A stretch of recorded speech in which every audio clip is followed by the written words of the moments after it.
Hi, this is Mike Arasim with Fair-Rite Products, here with Steve Koster, Washington Labs.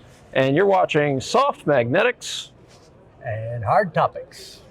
So Steve, tell me, so I guess starting off with, Fair-Rite, we're used to dealing with EMI problems, among other things, power magnetics, EMI problems, but we're usually in on the back end, right? Somebody has a problem and they use our parts to fix it. Correct. What's the problem? What are we fixing? What do you guys do? What's testing? Testing. Why does stuff fail? Why does it fail? Well, I can go into a long list of why it fails, but there's requirements in most of the countries, the United States, Canada, Europe. They all have requirements that your electronic equipment cannot interfere with other electronic equipment. For example, if you're sitting in your house and you want to watch television and be on your computer at the same time, they have to be able to be compatible. So they've come up with rules that say you've got to limit how much of this emissions you can emit before it'll start interfering with other products. Right.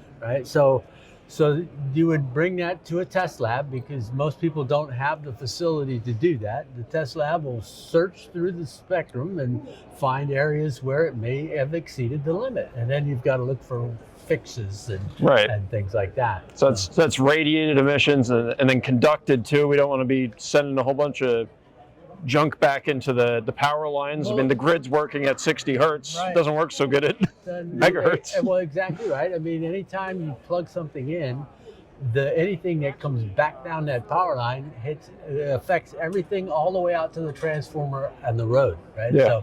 So that's why when you're watching television and your wife is making you a nice strawberry daiquiri in the blender, you get those little lines across the television because it's coupling through the power line. Right. So, and one of the ways to take care of that is to put a ferrite on the line. Yeah. Right? So, Yeah, among other ways, it's certainly a solution. And a lot of times, by the time they get to the test lab, it's harder to design in a fix, right? You're looking at a filter or a capacitor, right? yeah. So we end up, okay, your problem is at this frequency. This particular ferrite's going to help out with that, and just try to explain to them why is this working. Because most people don't know the physics or the science behind it. So it's like, oh, okay, well, there's that whole right-hand rule where you've got some electromagnetic field around and direction of your current, and so you put these on, the ferrite on, and ferrite's one word for it, but they used to just call them chokes. Yeah. Chokes that field to where it's no longer able to radiate down that line. Yep. So adding some high impedance into the line, and exactly. Yep. And you don't know the number of times that actually helps out, and it's a quick fix for the manufacturer. But they can use ferrites, ferrite beads on the boards, all of that to work hard to make sure that their emissions are under the limit. So what types of products have to be certified? Who are the governing bodies of these types? Right. In the case of America, for example, like who is? The United States, the authority is the FCC, the Federal Communications Commission, and they are tasked with making sure that the airwaves are pure. I mean, so if you talk about, there's licensed devices, there's unlicensed devices. So your licensed people, like the television broadcast over the air, you've got the people that have the portable or the radios for like taxi cabs and things. Sure. Those are a licensed band. So they pay to be on that band, and if they're interfered with, they really get angry. Right. I think justifiably. Like, once you pay for it, you pay more attention to it, right? Sure. So they, and heaven help you if you are interfering with any of the Verizon subplaces. They were right on top of it. So you're looking to make sure you don't interfere with those, and you. So there's two different basic categories, they call them. One is an intentional radiator. So Okay. that starts to the low power, like your Bluetooth devices, Sure. things like that. Wi-Fi, all that. Wi-Fi, all the way up to licensed devices that can be several kilowatts or tens and 20 kilowatts, hundreds of kilowatts. So those are all intending to transmit. Now then you have the unintentional radiators, like a computer basically, or just some electronic device that has got a clock in it to make it sure it runs, but it doesn't intend to have any emissions. Right. So sometimes you got to work with them and make sure they don't have any emissions. Anything with a wire and some kind of switching going on inside of it can be a radio. Exactly. But the closer you get to like an analog signal, you don't radiate that way. Yeah, yeah. But the switching, the digital stuff. High frequency harmonics and yeah. And then a lot of times you get people, this thing works at 25 megahertz, and they're like, okay, we got to figure that out. You don't see a problem with 25 megahertz because it's designed to work that way. Right. But you get into the harmonics, 50, 100, 150. Those are the ones that all of a sudden, second order, third order stuff. They jump up and they all of a sudden are too strong, and that's where you've got to come up with a way to fix it. So every electronic device in the United States has to be tested, and there's a declaration of conformity as well as a certification depending upon the product.